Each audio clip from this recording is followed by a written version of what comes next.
at the end of the day, everyone has their own sub initiatives or sub metrics that they're personally measured on within their departments.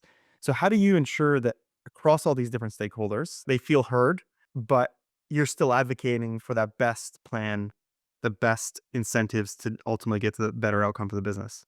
Yeah, it's hard. It's one of the hardest parts of the job. Well, first off, I like to have when we start the process for the new year, I like to have meetings with each of these stakeholders separately.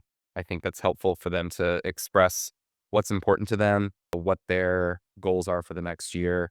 Especially in that initial meeting, I don't shut anything down. I think it's really important to hear them out, take notes, make them feel comfortable that there's no bad ideas right now. I love that. Like divergent thinking and then converge on the idea. Yes. Yeah. Like, even if their idea is completely terrible, just don't show that, don't let them know that. Tell them, you'll digest it, think through it. And so that's step number 1.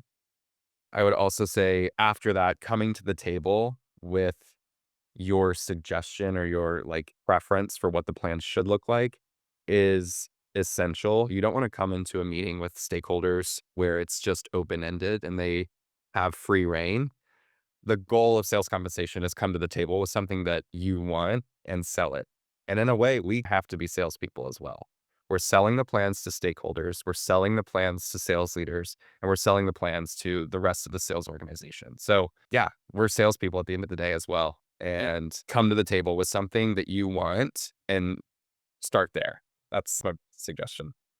Yeah, I love that. Like, yeah, the best way to navigate competing interests is to sell a vision that you have that kind of addresses everyone or at least convinces them that you're So solving their bigger problem. direct people in the way that you want them to go. And if it diverges a little bit, that's fine, but you don't wanna leave it completely open for that because it's really hard to reel people back in once they get an idea and they start running with it.